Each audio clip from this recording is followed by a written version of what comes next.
Hi guys, how you doing? Welcome to week 7. Let's take a look at week 6 in review. I want to go over the quiz. Okay, week 6 quiz. According to our FFR, that's our faculty fundamental requirements, announcements count as part of your course participation. And that's true, guys. That's very true. There's a lot of things that count in your course participation, and please refer to your FFRs.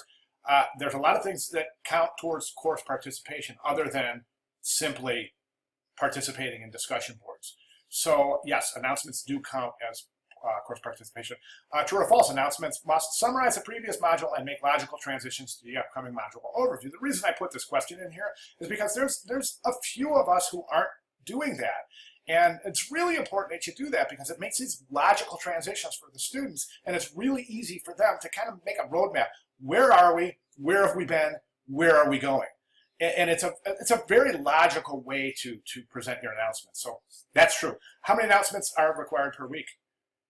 1, right? Except week 1. During week 1, we need 2 announcements. We need a welcome to the course announcement, basically, and then a welcome to week 1 announcement. But 1 announcement per week, preferably, and if your class needs it as a group, supplemental and additional announcements are considered to be a best practice. So please consider that. So come Wednesday, check in with your class. You could check an announcement.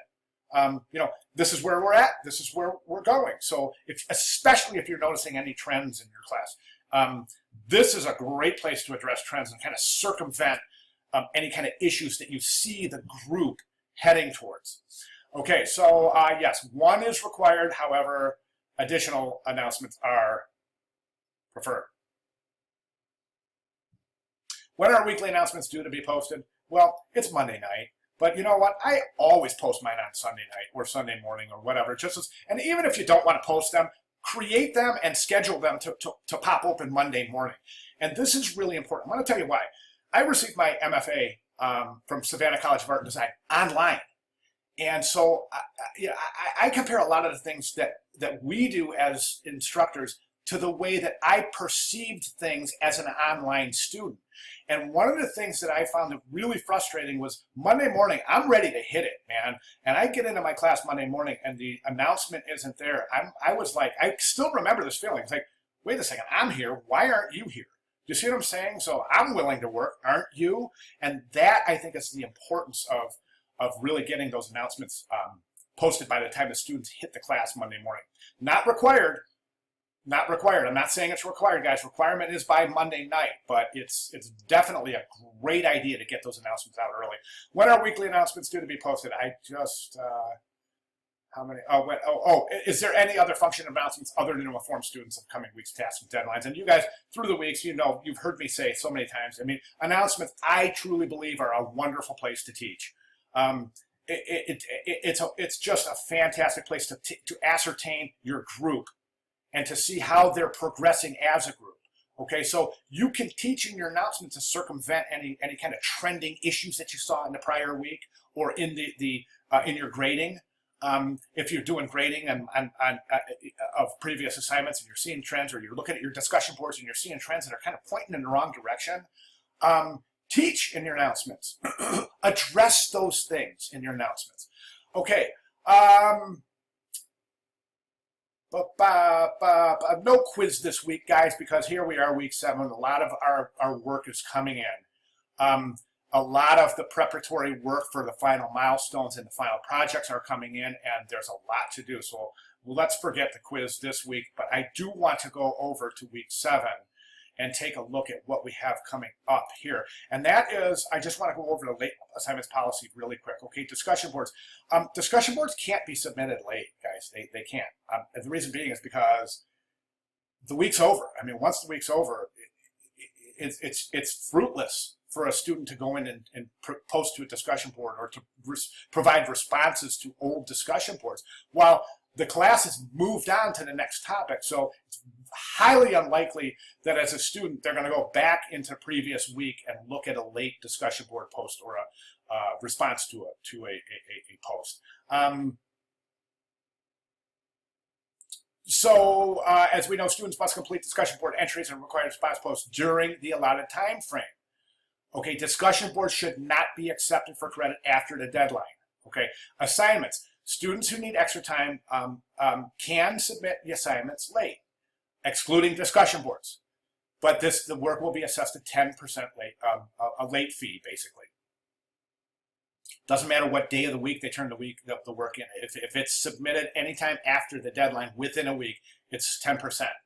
Okay, as long as it's turned in with that week. The student has not made prior arrangements. Work submitted after 7 days will receive a grade of 0. Okay. Oh, this is important. If students have not made prior arrangements, work after 7 days will receive a grade of 0. Okay, listen, this should be rare since the student should have been outreached within this period, right? So we should have already outreached them and said, okay, your assignment was due 2 days ago. I see you haven't turned it in. Can we do anything to get this turned in? So it's not going to come as a surprise to the student at all. They're going to know, and there's a good chance that after that outreach, they're going to get their late work submitted within the 7 days to receive the grade with the penalty. There are exceptions, extenuating circumstances. If a student there are exceptions, and this is if the student contacts you. If the student contacts you prior to the original due date of the assignment, you can agree to an extension that exceeds those 7 days, but you still assess the 10% penalty. Now, if a student doesn't submit their work within the agreed time frame, it's back to 0. Okay, and then we have extenuating circumstances. If a student has unforeseen circumstances, you can accept late work without penalty, but they have to let you know of their situation.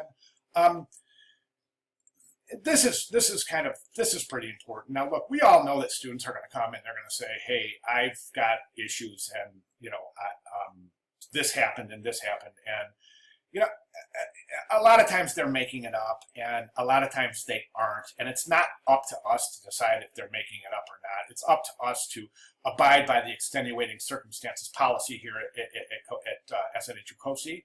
So the student must notify you of their situation, and you should work with the student to determine the new due date. Again, if the new due date is not met, it's right back to 0. Okay, so that's saying extenuating circumstances. You can't accept work beyond 7 days. You can't accept the work without penalty, given that you have prior arrangements with the student and a student is abiding by the new due date. Okay, and I think it's a best practice that if a student is going to submit work late due to extenuating circumstances, I think it's a best practice for us to keep on that student. In other words, if I have a student that comes to me and says, "I can't submit my work by Tuesday because whatever," then we say, okay, well, let's get a new plan. Let's have it in by the following Sunday at the latest, okay? And I hit Saturday and I haven't seen the work yet. I'm on that student, either on the phone or in an outreach email. I'm on that student saying, "Hey, come on, this is going to go to 0. We can't have this. You have got to get this work in." And 9 times out of 10, it's in. Typically the next day. So again, just points to the success of outreach. Okay, no exceptions. There are no provisions for accepting student work after the last day of term. We know that. All right, so that's what I have for week 7, guys. Any questions, comments, or anything else? Oh, I wanted to say thank you to you guys who enjoyed this video. I made this video last week. If you haven't looked at it, go ahead. But a few instructors contacted me and said, "Hey, your videos are pretty good, and I'm just wondering how you do them." And I received a few emails from teammates. So I created this, and it was cool because a lot of you emailed me again and said, "Hey, great video. Thank you very much for sharing your process." So this is my process. I think it's really tried and true. I mean, as you can see here, I've got over 2,500 videos, and that's not by far not my videos. I've already wiped my YouTube 2 or 3 times. So I mean, I've got well over 10,000 videos, and I'm not bragging. I'm just saying it works for me, and I believe in it. So thanks, guys. Welcome to week 7. Any questions, comments, concerns, or other, please feel free to get with me. Thank you very much.